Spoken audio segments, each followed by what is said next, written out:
TVU, Televisión de la Universidad de Concepción, presenta Medios UDEC.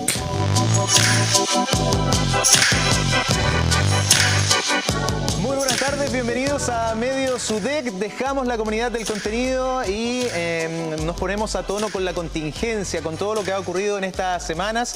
Y para analizar aquello y comentarlo, vamos a saludar a nuestros compañeros que están a esta hora en teletrabajo. Saludamos a Karen Candia, directora de la Radio Universidad de Concepción. ¿Qué tal, Karen? Gusto de tenerte una nueva semana acá en TVU. Hola Galo, muy buenas tardes a ti, a mis compañeros del panel. Por supuesto, siempre un gusto estar compartiendo con ustedes este resumen semanal. Saludamos también a Francisco Martinich, que está en Chillán, el director de la radio y el diario La Discusión. ¿Cómo estás, Pancho?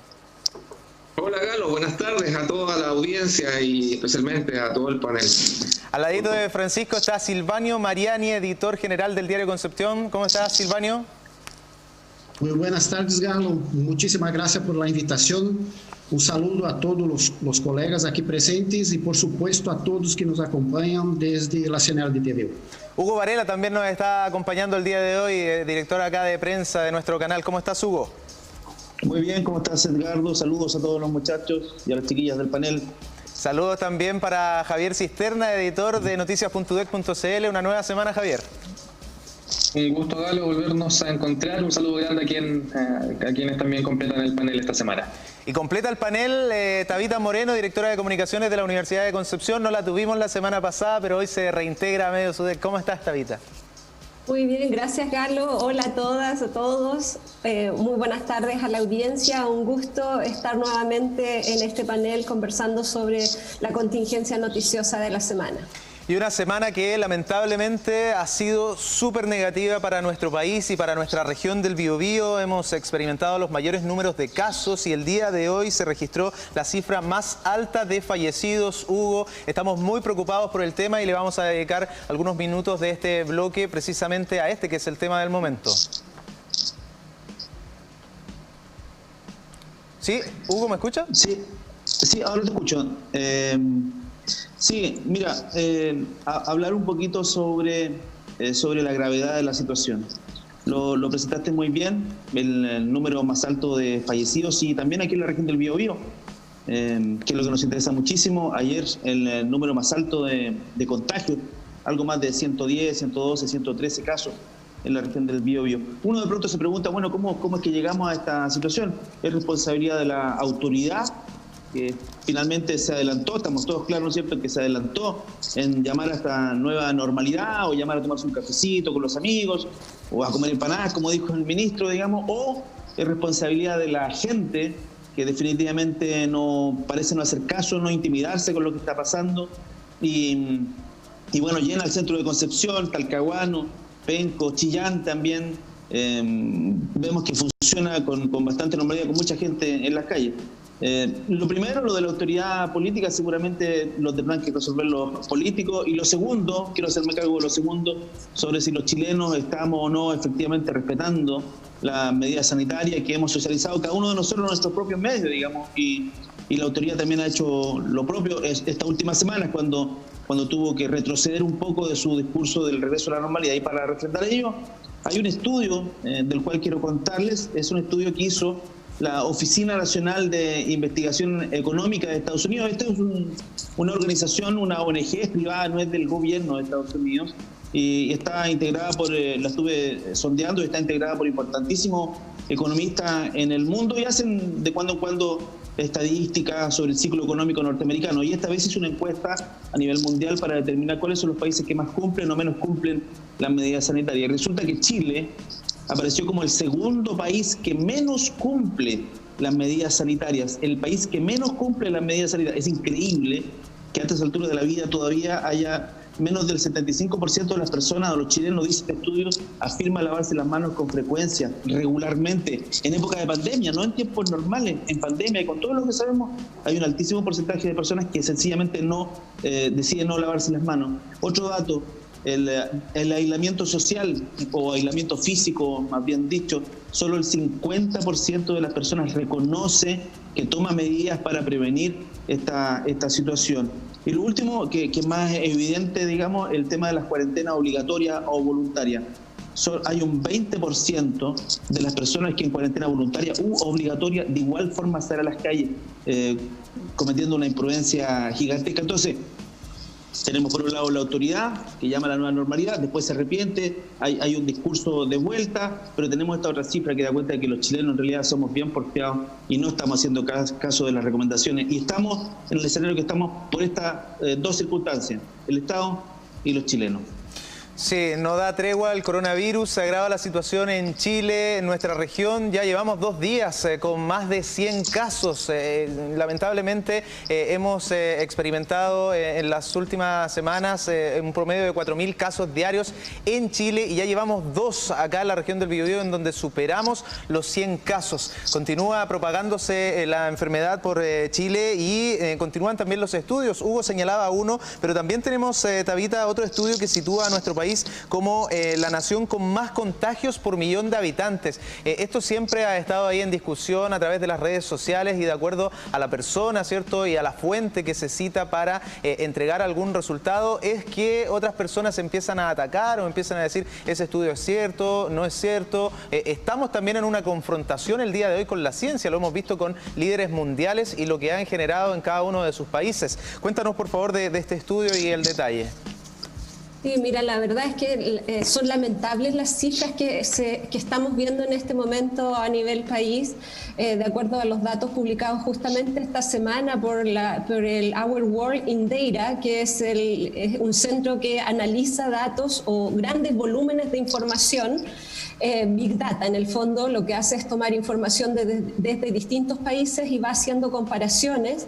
Y según las cifras que ellos manejan, Chile esta semana alcanzó el primer lugar en el mundo en casos confirmados por cada millón de habitantes, lo cual es una cifra que es difícil de asimilar para todos nosotros, justamente pensando que somos un país bastante más pequeño que otros países donde se ha visto o que se han visto fuertemente afectados, como Italia, como España, como el mismo Estados Unidos. Entonces, por cada millón de habitantes nosotros tenemos un mayor número de casos confirmados, lo cual además es triste por otro elemento, porque estos datos hablan de casos confirmados, pero nunca vamos a saber exactamente cuántos son los casos que no han sido confirmados, porque esto depende del número de muestras que se estén analizando, y lo mismo sucede con el número de fallecidos producto de esta pandemia.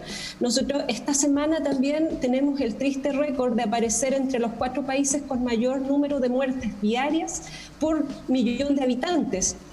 Incluso hoy promediamos el promedio de muertes por millón de habitantes en relación con otros países, y eso sin considerar que son las muertes que efectivamente han sido registradas como fallecimientos a causa del coronavirus, pero que probablemente es un número mayor porque hay muertes que no están siendo registradas como registradas como una secuela de esta pandemia. Entonces hay números que no están siendo contabilizados, y la verdad es que como país estamos con la triste cifra de 944 víctimas fatales a la fecha hasta hoy, y esos son únicamente los decesos confirmados. Sí, entonces, hay muchos estudios. La verdad es que lo que se le podría criticar a estos estudios es simplemente que confían en los estados, en la información que están entregando desde cada uno de los gobiernos, y en Chile tenemos todo un cuestionamiento. El Instituto Milenio de la Universidad Católica de Chile se retiró de la asesoría y del trabajo en conjunto que estaba haciendo con el Ministerio de Salud, justamente por las diferencias de opinión y por las diferencias en la forma de entregar la información a la comunidad y el nivel de información o la cantidad de información que se estaba entregando a la comunidad en relación con las cifras de la pandemia. Sí, yo te quería preguntar, Tabita, brevemente el tema de las cifras. Tú señalabas los datos, Big Data, recordamos lo del K-pop y la polémica en Chile. Hoy los datos son sumamente valiosos y se habla también de datos en Chile, pero de manera lamentablemente confusa. Hoy se ha dado a conocer que el Ministerio de Salud ha tenido muchos problemas con la trazabilidad de los datos, con contactar contactarse incluso con cada una de las personas que eran parte del círculo cercano de los afectados y que a diario hay mucha gente a la cual no se le alcanza a avisar. Hay que contratar a más personas para que puedan hacer ese trabajo. Esa es una tremenda falencia. Entonces, cuando tenemos los datos ahí, cuando tenemos tremendas herramientas, hoy en día estamos hiperconectados, al parecer en Chile nos estamos quedando atrás con ese manejo de datos. Ese es el gran problema. En Chile, la verdad es que las cifras confirmadas se ven, ya asustan, se ven tremendas, se ven en relación con otros países. Y eso son cifras que no son las precisas en relación a lo que efectivamente puede estar pasando, porque eso sigue en una nebulosa.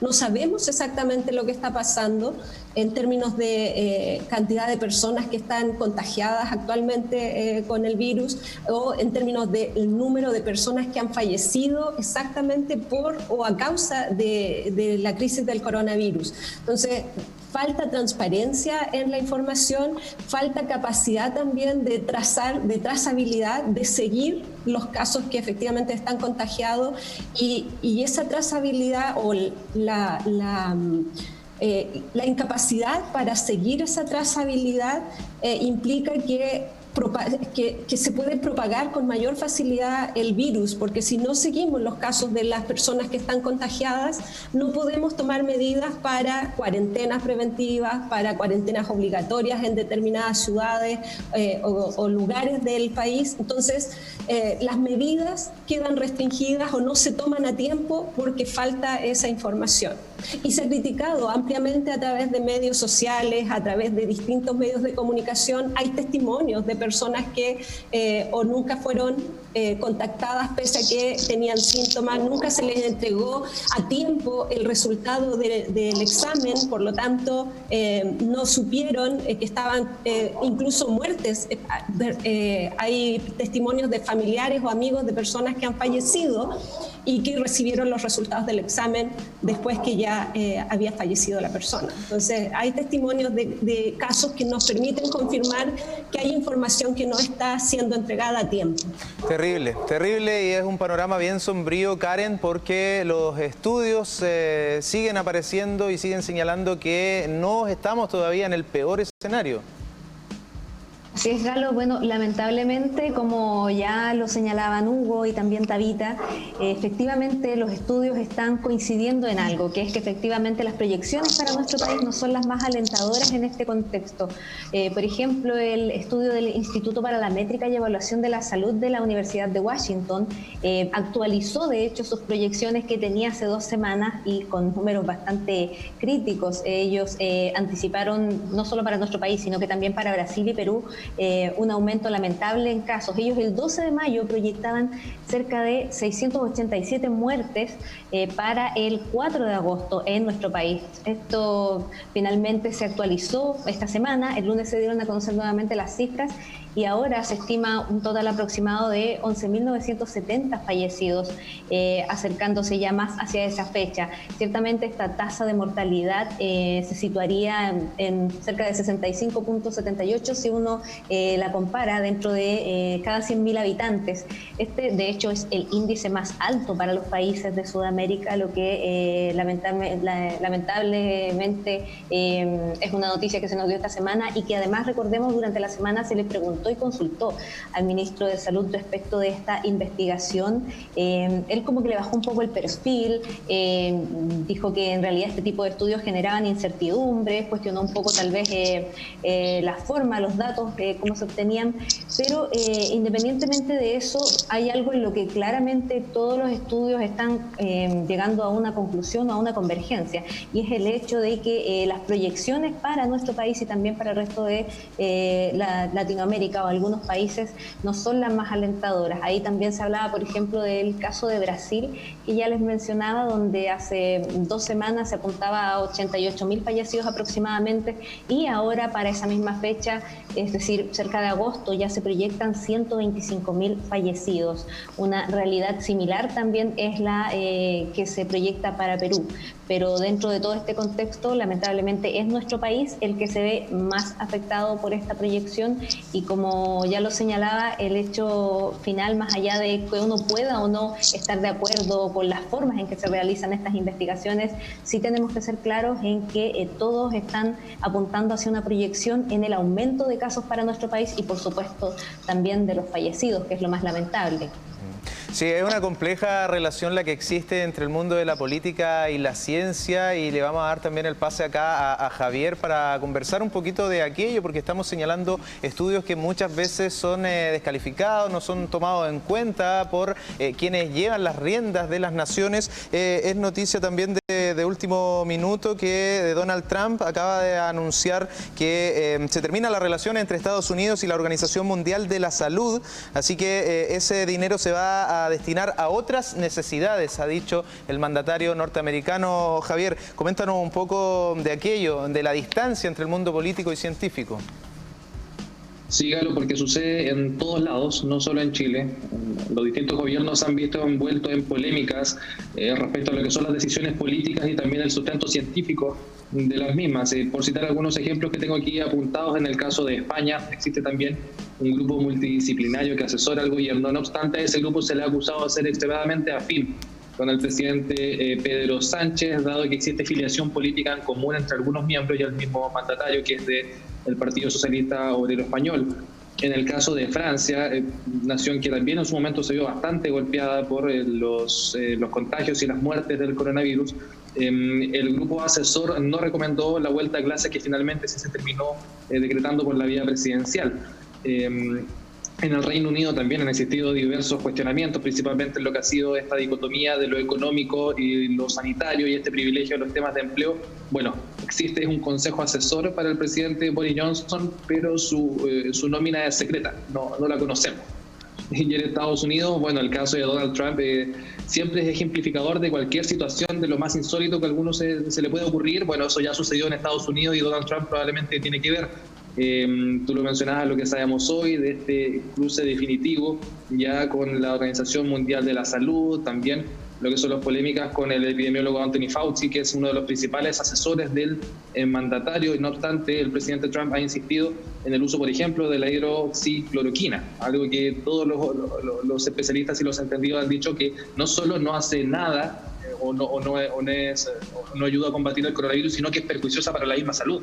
Entonces, sucede en Chile y sucede en el mundo. Ahora, volviendo a nuestro país, hay que también tener en consideración que existe un consejo asesor desde hace ya varios meses, porque el coronavirus se instala en Chile, si no me equivoco, el 3 de marzo. Ese consejo asesor está esencialmente integrado por médicos del área de la epidemiología, y en su momento también se especuló de que el colegio, este consejo asesor habría estado en contra de la suspensión de las clases y posteriormente también habría estado a favor del reingreso de los trabajadores públicos a sus funciones. No obstante, son meras especulaciones, porque la transparencia en este sentido y en lo que son las asesorías y lo que se aconseja ha sido bien escasa, por no decir nula, y no lo indico yo, sino como ya se mencionaba antes, existen otras instancias, o existían otras instancias, bueno, existe todavía, pero se ha visto despotenciada, como es el caso de la mesa de datos, con el congelamiento de la participación del Instituto Milenio, fundamento de los datos, que se retira precisamente de esta instancia, acusando que hay falta de transparencia en el manejo de los datos y la información para afrontar el COVID-19. Y yo creo que el mejor ejemplo de esta situación y esta polémica es la frase del ministro Mañalich, que conocemos hace algunos días, que indica que todos los ejercicios epidemiológicos, las fórmulas con las que yo mismo me seduje en el mes de enero, se han derrumbado como castillos de naipes. Es una cuña, pero que es súper esclarecedora, ¿no? Yo creo que también es como asumir una derrota de cierta forma. Ahora yo me pregunto qué fórmulas, qué modelos, qué hechos, de qué autoría, porque no lo sabemos. Son muchas las cuestiones que no sabemos y que todavía estamos ansiosos de descubrir. Y hay otra frase que la dice hace poquito el ministro, lamentablemente tenemos que comentar estas situaciones, que señala que hay un nivel de pobreza y hacinamiento del cual yo no tenía conciencia de la magnitud que tenía. Yo esto creo que tiene que ver también con el aporte de los científicos y la presencia o la existencia de los datos, porque cuando se vive en una burbuja, efectivamente hay desconocimiento, pero el censo, la encuesta de Jacén, el registro social de hogares, las métricas que se manejan a nivel de municipalidades, los datos están. Los datos hay que ir a buscarlos y los expertos están, pero hay que invitarlos a trabajar y hay que darles las herramientas. Es increíble lo que nos está comentando Javier, un ministro de Estado haciendo esas declaraciones en medio de una pandemia. Me gustaría que nos quedáramos un poquito en este tema antes de saltar a lo económico y a otras cosas que queremos también comentar. Darle la posibilidad también a Silvanio y a Francisco de que puedan hablar un poco respecto a esto. Por ejemplo, a la disyuntiva de los políticos de tomar en cuenta o no a la ciencia. ¿Cuánto ha costado la institucionalidad, ¿cierto? El crear un ministerio de ciencia, y siempre es muy poco el recurso para poder llevar a cabo esas materias. Y también lo de las frases, por favor, Silvanio, a ver si comenzamos contigo. No sé si quieres más bien llevar al tema de la ciencia y la política, o opinar también, de lo que dijo el ministro en torno a la pobreza. Claro, son frases para el bronce, realmente son frases para el bronce. Siempre hay asperezas, digamos así, entre la ciencia, el discurso científico, la investigación y los políticos. Por motivos obvios, los políticos a veces no toman en cuenta. Ahora, hay que considerar un par de cosas acá. Es cierto que los estudios, o mejor, la realidad, no han confirmado lo que han dicho los estudios. Es decir, la realidad no confirmó lo que anticiparon algunos estudios. Bien, eso también es resultado de las medidas restrictivas que se adoptaron en el país. El resultado de gran parte de la población sí ha respetado. Y por ende no tuvimos los números peores que se preveía al inicio. Por lo tanto, los estudios también no son los estudios que fallaron precisamente, creo yo, sino más bien una interpretación. Y también es bastante positivo que algunos estudios hayan fallado y hayan entregado cifras que después no se materializaron. Bueno, ese es el resultado de la dinámica propia de la crisis sanitaria y cómo se ha manejado la crisis sanitaria. Francisco, ¿qué opina Francisco? Sí, le quería preguntar a Francisco algo más específico. Estaba buscando acá la declaración que hizo Mañalich, pero bueno, en el fondo era que cuenta con el absoluto respaldo del presidente. Se ha cuestionado mucho a raíz de esto la permanencia de Jaime Mañalich a cargo de salud en nuestro país. Si está muteado, Francisco. Vamos a activar el micrófono, perfecto. Sí, ahí está, disculpa. Bueno, ha sido una constante, ¿no? El respaldo que le ha entregado el mandatario a su ministro de Salud. Me parece que esa es una relación además que se arrastra desde hace mucho tiempo. Es el segundo mandato de Piñera y segunda vez también que Mañalich asume. Recordemos que reemplazó al ministro Santelice anteriormente. Y yo quisiera detenerme coincidiendo con Silvanio en un punto que ha sido también, digamos, ampliamente debatido y expuesto mundialmente, que tiene que ver con la poca coherencia que han mostrado distintos líderes y fundamentalmente cómo se ha ido politizando el aporte científico, lo que a todas luces resulta inconveniente. Y en definitiva, yo creo que la gran conclusión es que por una parte la salud pública no puede ser guiada por política partidista, eso me parece que, o por una visión, digamos, partidista de este ámbito tan importante, ¿no es cierto?, más ahora. Y por otra parte, que nuestros líderes, los líderes políticos en este momento tienen que reunir básicamente dos virtudes. Por una parte, escuchar a los que saben, que en este caso son los científicos, y por otro también un elemento que escasea mucho, que es la prudencia política. O sea, ni más ni menos. Escuchar a la ciencia y ser prudentes políticamente, creo que son los dos aspectos que podemos advertir, por ejemplo, en naciones que sí han superado, digamos, o están superando la pandemia, y en otras como lamentablemente parece ser la nuestra, donde esto no se está produciendo, esta comunión, ¿no es cierto?, entre evidencia científica y prudencia política. Bueno, quiero proponerle una pequeña pausa comercial. Queremos hablar también del ámbito económico, de la cifra entregada hoy de desempleo en nuestro país. ¿Es la realidad de la pandemia o viene una cifra mucho peor en las próximas semanas, en los próximos meses? Vamos a hablar de aquello y también de otros temas, como por ejemplo el Día del Patrimonio, que se conmemora hoy, mañana y pasado en nuestro país. Así que vamos a una breve pausa y ya continuamos con Medios UDEC.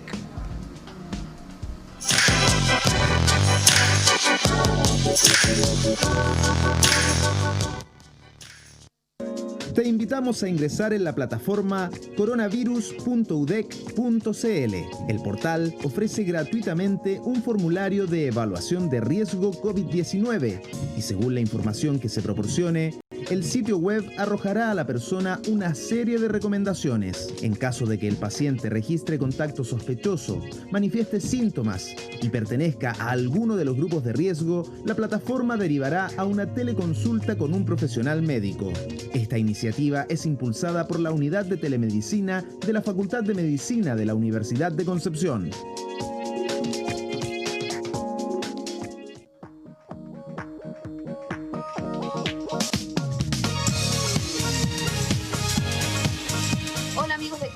Soy Connie Levin de Supernova y les quiero dejar invitados este viernes a las 5 de la tarde a ver Me Quedo en Casa con Galo. Voy a estar ahí contando lo que hace el show de Blondie el 12 de junio, que va a ser vía streaming, así que no se lo vayan a perder.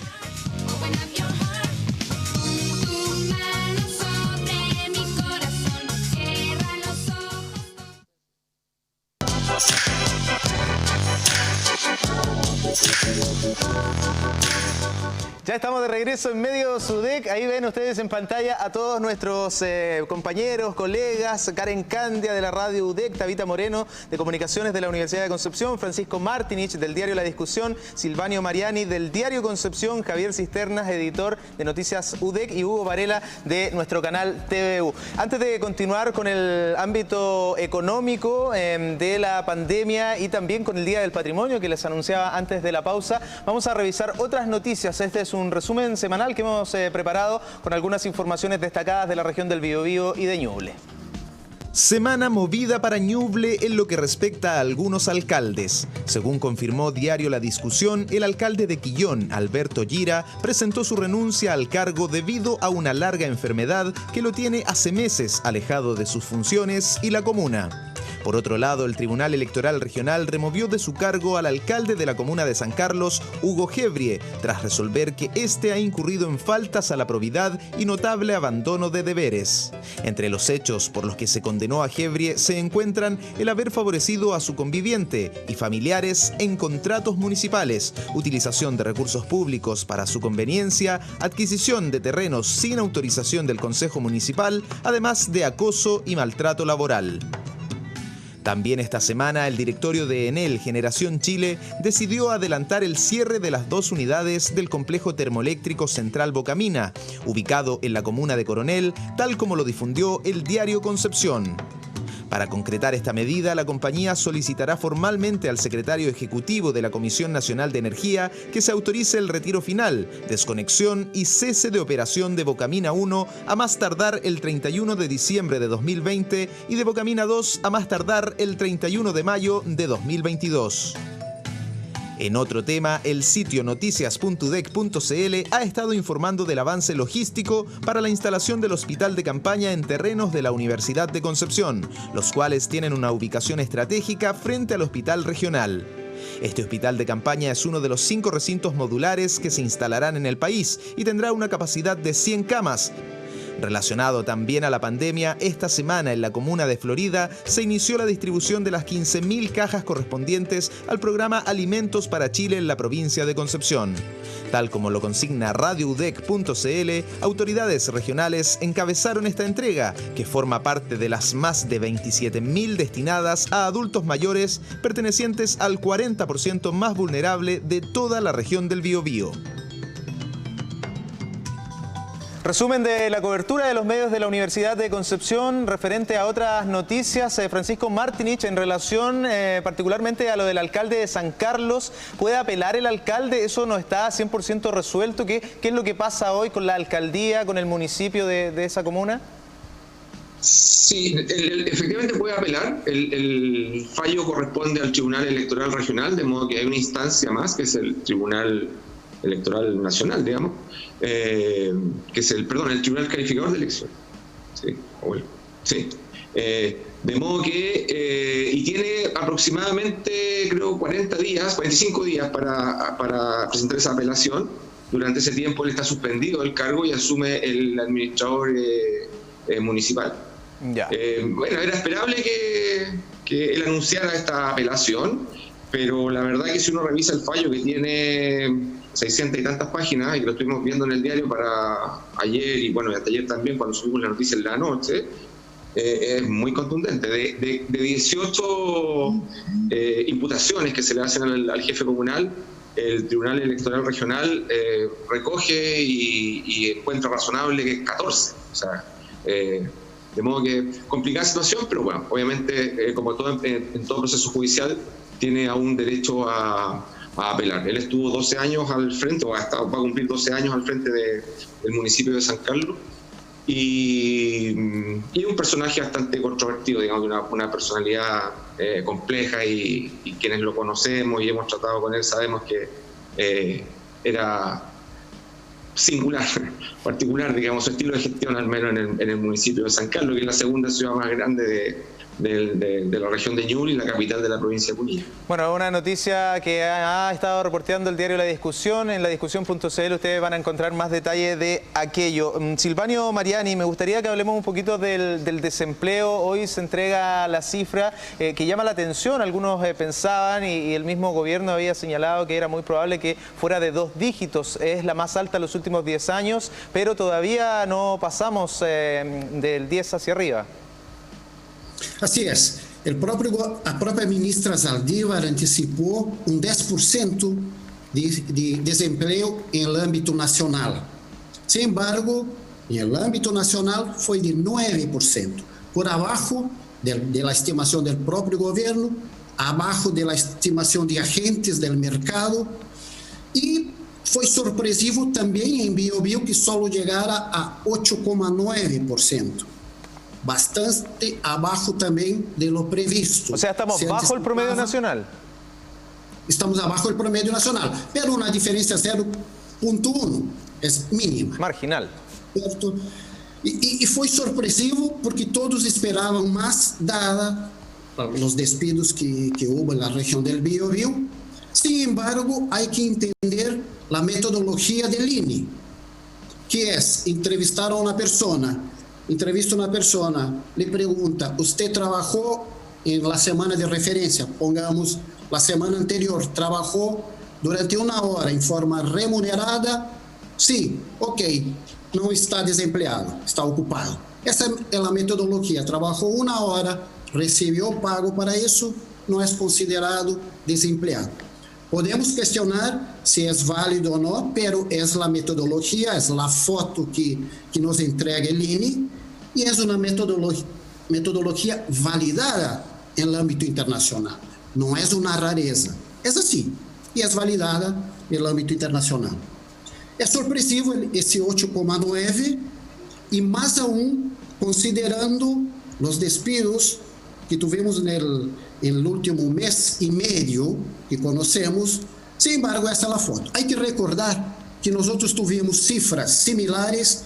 Tengo anotado acá, gracias al periodista Felipe Plasencia, de Economía y Negocios del diario Concepción, que me ayudó a buscar estas cifras.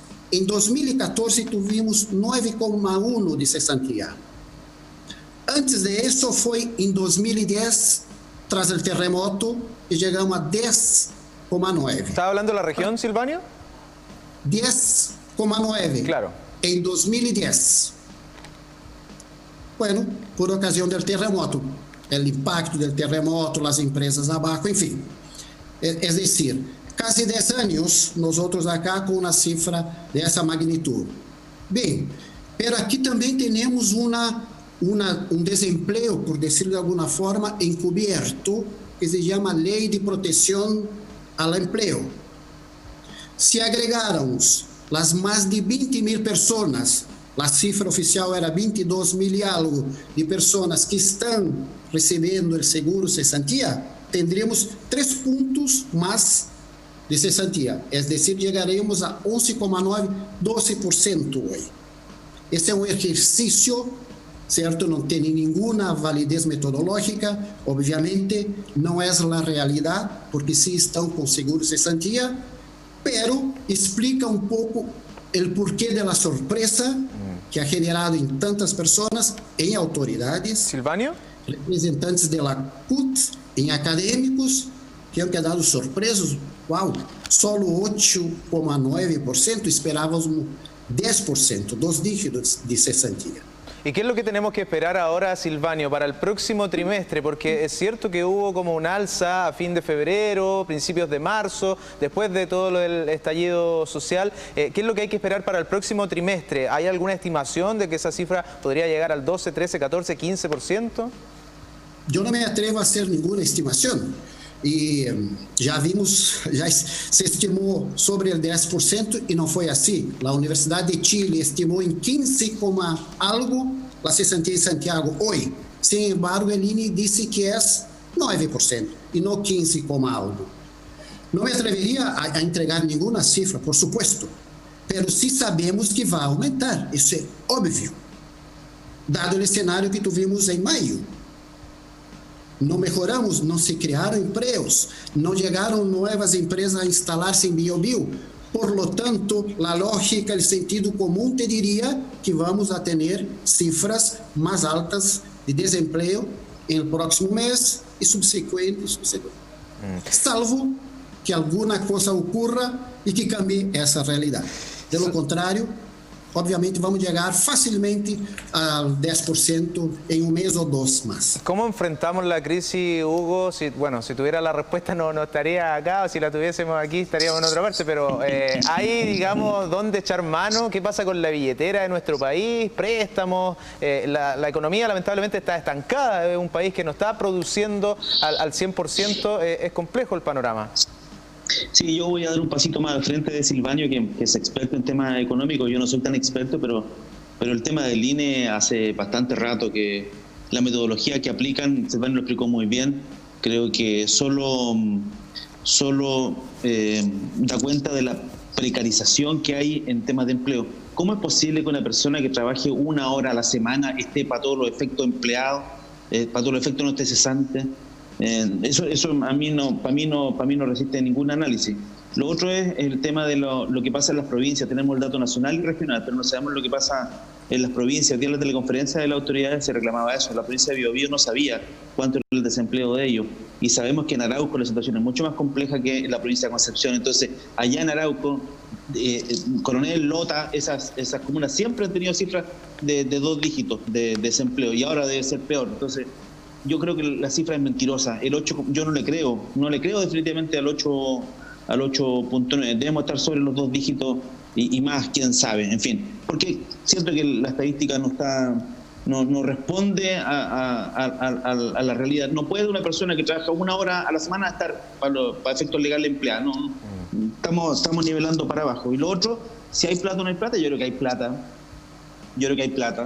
Alguien planteaba por ahí en el Congreso, lo último, impuestos a los súper ricos, y con eso se podía recaudar algo, digamos. Pero yo creo que hay maneras de recurrir a más dinero, porque efectivamente, Galo, muchachos del panel, la crisis social se nos viene ya. La semana tuvimos una movilización en San Pedro de la Paz bien compleja, y aparentemente estos casos se van a empezar a repetir. Sí, Karen, ahí la Radio Universidad de Concepción también ha estado muy enfocada en el ámbito social, en la entrega de ayudas, tratando de entregarle la información lo más clara posible a la gente, porque hay muchas personas que tampoco entienden el mensaje o llegan tarde a recibir esa información. Es complejo el panorama también, como decía Hugo, esta semana tuvimos movilizaciones, está el tema de las ollas comunes, que ya vamos a detallar también junto a todos. Claro, Galo. Bueno, efectivamente, como ya hacía un buen resumen Hugo respecto del panorama y de la situación laboral y de que efectivamente estas cifras no nos terminan de convencer.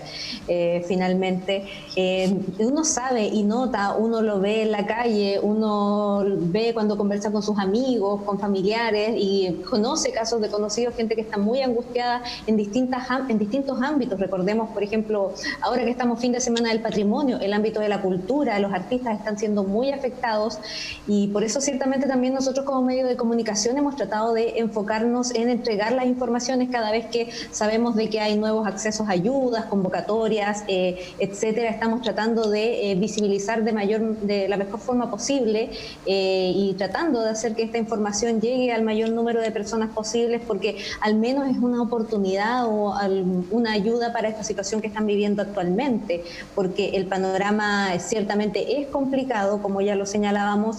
Está por otra parte lo que en la entrega de canastas, etcétera. Hay distintas iniciativas que se están realizando y no toda la gente también tiene el mismo acceso a la información. Tal vez con esos adultos mayores que viven solos o viven en zonas más aisladas, algunos de ellos solamente a poder apoyar y entregar la información a través de nuestro medio, por supuesto, es lo que intentamos hacer. Pero ciertamente yo creo que esto también va de la responsabilidad de cada uno de nosotros, en qué medida también podemos ir siendo transmisores, por un lado, por supuesto, de este virus, pero más que de eso, de las informaciones que nosotros podamos hacer llegar a nuestros contactos en cuanto a este tipo de ayudas. Veíamos, analizábamos, comentaba, recién mencionaba el tema de la famosa caja de alimentos, pero uno piensa, ¿qué va a pasar cuando se termine esta ayuda? O sea, perfecto, hay un despliegue mediático, comunicacional por parte de las autoridades mostrando que se está entregando esta ayuda con esta caja de alimentos, pero ¿cuánto va a durarle a esa familia esa caja? ¿Qué va a pasar después que se acabe esa caja? Hay muchas preguntas que, por supuesto, en este contexto y sobre todo en el contexto de las cifras de desempleo que estábamos escuchando recién, ciertamente angustian a las familias, y en ese sentido la idea es poder estar lo más atentos posibles, entregarles cualquier cosa que nosotros sepamos que pueda ir en su ayuda finalmente. Sí, harina, legumbres, además han incrementado su precio. Javier, están de vuelta las ollas comunes. Le vamos a preguntar a Francisco también si en Ñuble se ha visto aquello. Es complejo el panorama cuando además hay malas señales políticas. Por ejemplo, lo que pasó esta semana con los periodos. Vamos a hablar del Día del Patrimonio y tenemos a algunos parlamentarios que ya parecen patrimonio también de la política y del Congreso con tantos años que llevan.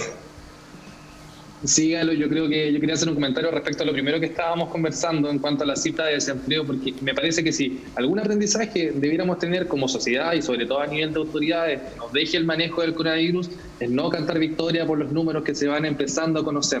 O sea, si fuera por eso y por cómo se creía que estaba la cosa, que en Chile en abril estaríamos en la meseta, ya habríamos superado el pic y probablemente estaríamos todos disponiéndonos a volver a nuestra actividad, y este programa lo estaríamos haciendo en vivo y no desde nuestras casas, en vivo en estudio. Me refiero. Entonces, en cuanto al manejo de lo que son las cifras de desempleo, cantar victoria porque no alcanzan a ser 2 dígitos, me parece que es de suma irresponsabilidad. Es lógico que estas cifras no son representativas específicamente del momento que están viviendo muchas familias chilenas. Entonces, yo pondría ojo ahí respecto al tema social. Nosotros estamos acostumbrados a ver que la región metropolitana muchas veces va 1 o 2 semanas antes que lo que sucede en el resto del país, y esa es la señal. Lo que comenzó a suceder en el Bosque ya se está trasladando a Boca Sur. Entonces, ojo con las autoridades. Uno extraña el liderazgo de las autoridades regionales cuando se pregunta por qué no hay cuarentena en Concepción. La respuesta es que el Ministerio de Salud no ha determinado cuarentena, o la presidencia. Es cierto, es real, pero uno dice, ¿dónde está la propuesta de parte de la autoridad regional? ¿Dónde está la intendencia? ¿Dónde está el gobierno? ¿Dónde están los serenios? O sea, nosotros vamos a ser meramente reactivos de lo que determina Santiago, o alguna vez también le vamos a decir a Santiago cuáles son nuestras necesidades y cuáles son nuestras urgencias. Francisco, ¿se han visto ollas comunes en la región de Ñuble?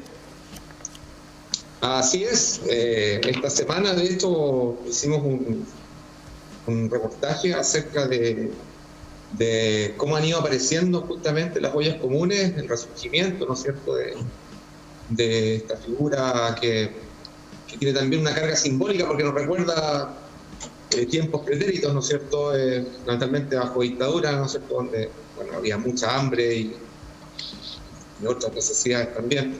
Y también siempre en este caso han sido las mujeres las que están liderando, ¿no es cierto?, las que están asumiendo la la organización, están también conversaron con nosotros, fuimos a 4 puntos distintos de la ciudad, representando un poco los sectores poblacionales, y en todos ellos encontramos ollas comunes, y en la radio también hemos estado, al igual que en la radio universidad, orientando y también generando algunos nexos, ¿no es cierto?, entre la ciudadanía que quiere aportar. Y yo creo que ahí hay un elemento bien destacable que tiene que ver con la solidaridad de las personas para apoyar a otros vecinos que están con problemas, sobre todo considerando que la ayuda de gobierno, digamos, no por aquí ni esperanza, digamos, de que las cajas lleguen. Hay una fecha por ahí por el 8 o 10 de junio que podría comenzar recién la distribución.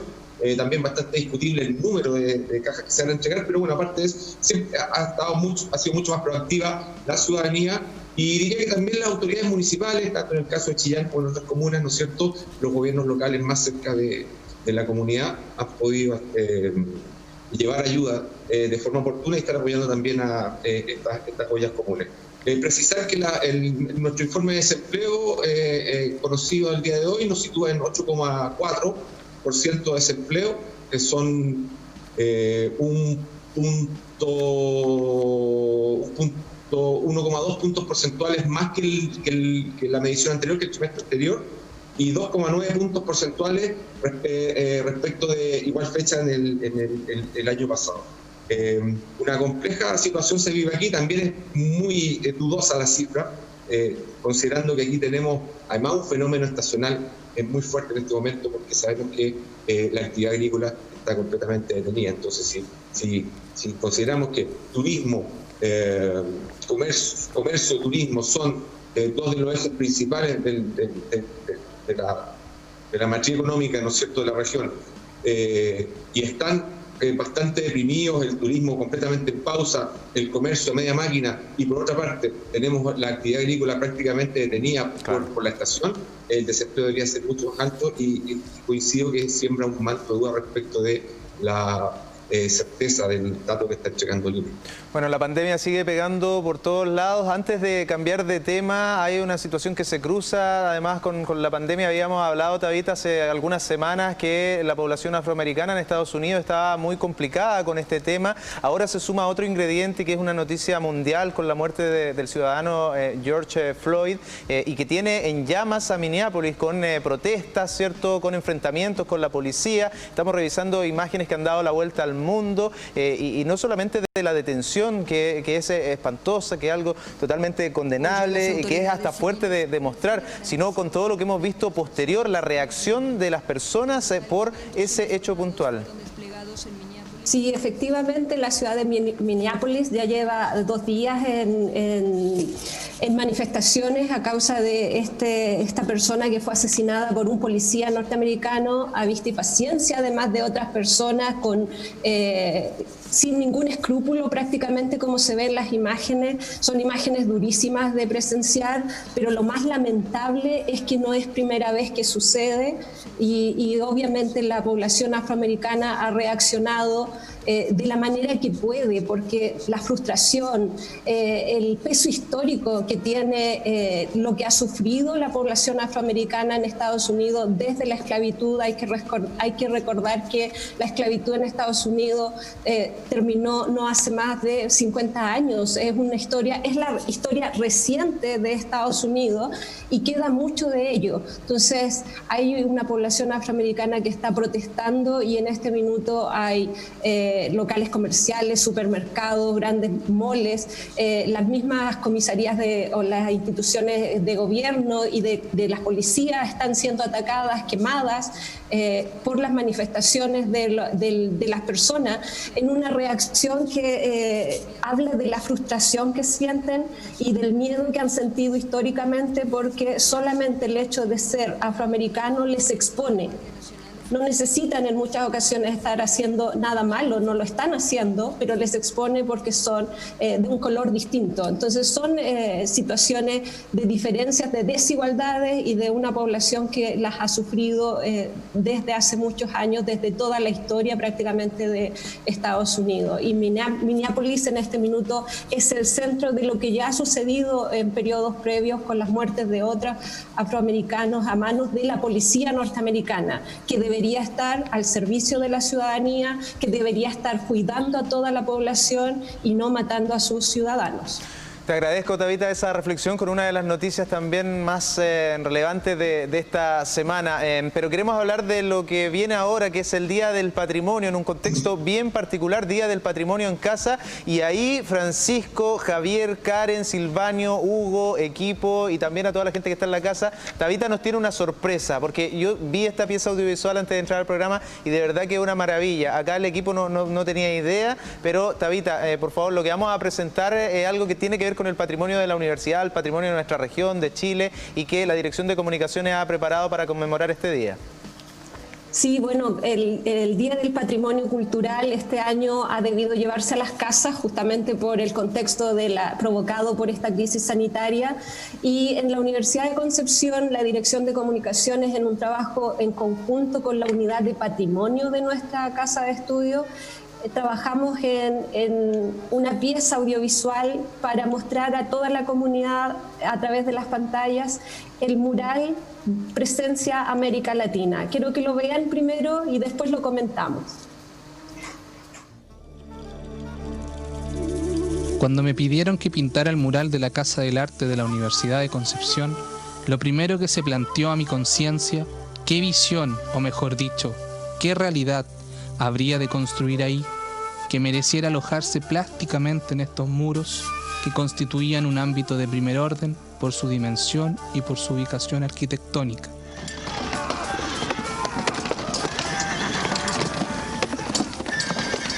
Ámbito enriquecido por ser parte de esta universidad, que, como decir Chile mismo, país al que nos unen tantos lazos de amistad y fraternal entendimiento. Encontré que esa era una exacta oportunidad para tratar un tema que me ha sido entrañable, que lo es y sigue siéndolo, para la conciencia hispanoamericana toda, la unidad genética y cultural, y por supuesto, de destino de los países de nuestro continente. Así, yendo una y otra vez desde el espíritu bolivariano al espíritu nerudiano en la poesía del canto general, me di la tarea de componer el mural que llamo Presencia de América Latina, ordenando y creando elementos que en su temática me proporcionaron aportes de forma plástica, los que dieran beligerancia en forma y contenido a esta pintura mural.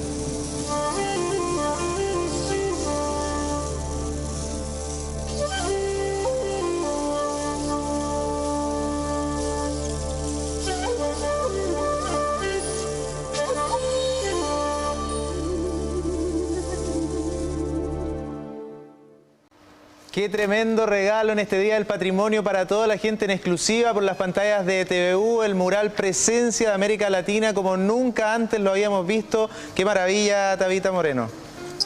Y es un trabajo en conjunto entre la Dirección de Comunicaciones y la Unidad de Patrimonio, la animación del mural Presencia América Latina, y además destacar que el guión de este trabajo, que es narrado en palabras del mismo autor de la pieza, de Jorge González Camarena, decir que este guión lo trabajamos a partir del artículo publicado por el diario El Sur el 9 de septiembre de 1965, justo un día antes de la inauguración del mural. Entonces, es como si la narración la hiciera el propio autor de la pieza, de esta pieza ya reconocida por todos los visitantes de la Casa del Arte, y que nosotros nos tiene muy contentos porque pudimos generar esta pieza de animación muy, muy bonita, en homenaje a la universidad y para conmemorar también el Día del Patrimonio. Quiero impresiones, por favor, equipo. De lo que... Yo felicitar al equipo, es rarísimo y es maravilloso a la vez ver el mural cobrar vida, porque eso es lo que hace. cobra vida el mural y desde ese punto de vista es maravilloso. Solo felicitar al equipo. Esta pieza audiovisual imagino va a quedar a disposición ahí para que la gente lo pueda ver. Así es. Sí, va a quedar a disposición, está ya disponible en las redes de patrimonio, de la Unidad de Patrimonio de la Universidad de Concepción y también en las redes de la universidad. Obviamente también va a estar disponible en los medios de la Universidad de Concepción. Maravilloso, ahí está entonces liberado para que lo demos una y otra vez este fin de semana, que tenemos programación especial como le hemos contado. Y el Diario de la Discusión también tiene Día del Patrimonio, tenemos un tour virtual por el mismísimo diario. Francisco Martínez, coméntanos de aquello que vamos a empezar a revisar de inmediato en nuestros últimos minutos. Bueno, gracias. Sí, el diario La Discusión cumple en 2020 150 años, una fecha, la verdad, significativa, emblemática. Somos el segundo diario más antiguo de Chile. De modo que fue una invitación que nos hizo la Seremi de las Culturas y las Artes, ¿verdad?, para ser parte de esta celebración del patrimonio. Nosotros aportamos con este tour virtual, también tuvimos un conversatorio en la mañana acerca de justamente la historia del diario, cómo se crea, cómo se origina, ¿no es cierto?, en la época de la bonanza de la agricultura, cuando aún nuestra Araucanía no estaba pacificada. Y entonces, bueno, en medio de esa riqueza, a un hombre que provenía del mundo de las finanzas, ¿verdad?, vio que le faltaba algo a este territorio y que justamente era un diario que promoviera la cultura, promoviera el debate cívico, promoviera incluso el debate político. Nace así este diario y que se va sucediendo en cuanto a sus propietarios. Tiene propietarios muy interesantes, digamos, con gestiones muy significativas desde sus orígenes, ¿no? Tanto Montenegro como el que funda Juan Ignacio Montenegro, que era un banquero que venía del Perú, como luego su sucesor, que es Ángel Custodio Yarzún, quien era un periodista, escritor, filósofo, ¿no es cierto?, que provenía del partido del ala radical, digamos, radical obrera, con mucha preocupación social para la época, opositor al gobierno de Balmaceda. El diario fue clausurado en aquella oportunidad, que Custodio Yarzún fue detenido.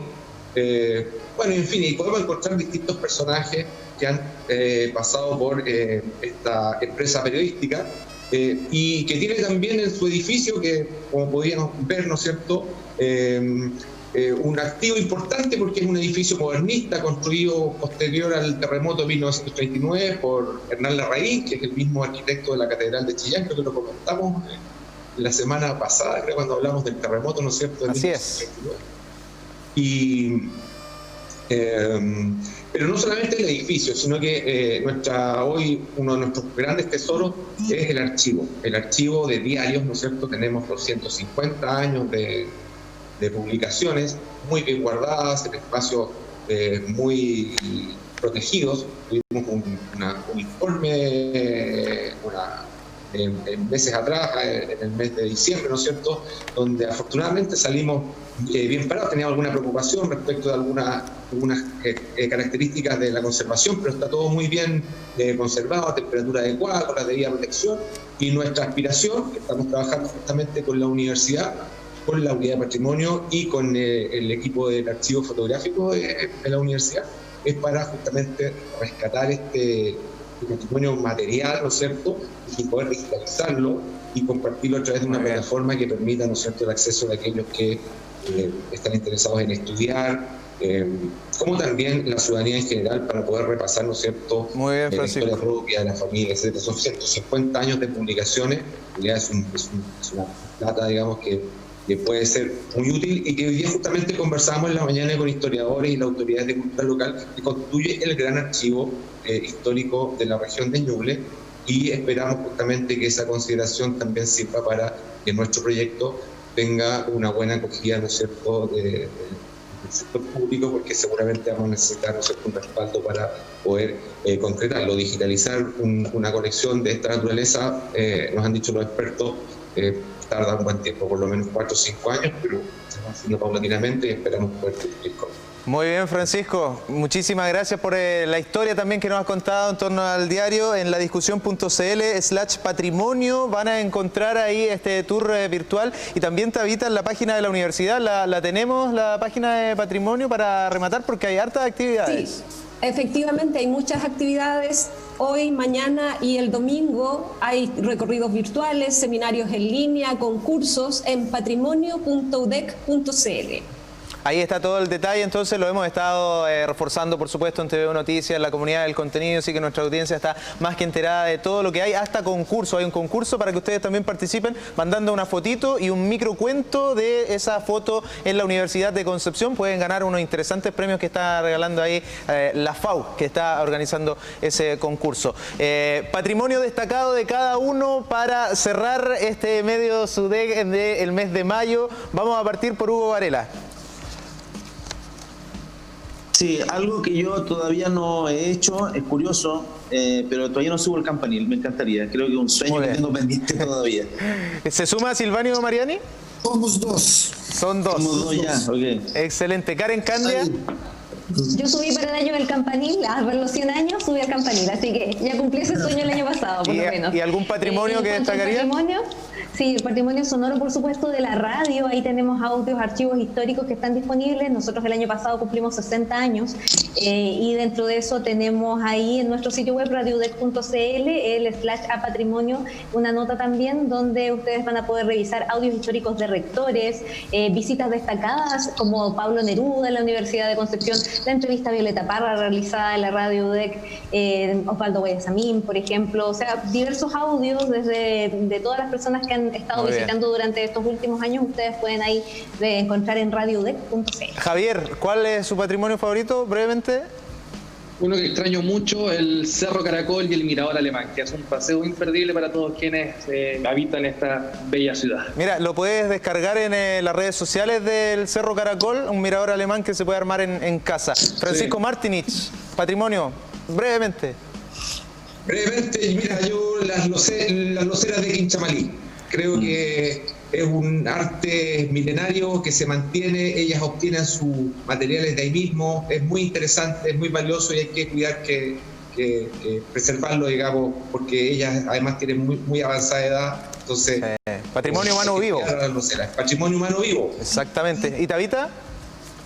Bueno, yo soy UDEC Lover, por lo tanto el patrimonio, el monumento histórico, todo completo de la Universidad de Concepción con toda su arquitectura, pero además el patrimonio vivo, quiero destacar a los artesanos de Chimbarongo. Yo soy chimbaronguina de origen, así es que destaco a los artesanos de Chimbarongo. Buenísimo. Qué manera de terminar este programa bien especial en el Día del Patrimonio. Les agradezco a cada uno de los participantes y de las participantes de Medio SUDEC, a todo el equipo que está con nosotros acá. Terminamos una nueva semana, terminamos un nuevo mes en el contexto de esta pandemia. Todos, cada uno, ¿cierto?, con sus vivencias, con sus problemas, con sus preocupaciones, pero muy contentos de poder acompañarlos por las pantallas de TVU. Así que muchas gracias por la sintonía. Y recuerden, este fin de semana tenemos también programación especial mañana a contar de las 7 de la tarde, conciertos, y a las 22 horas también recorriendo el campus y recordando patrimonios del Gran Concepción. Gracias a todo el equipo.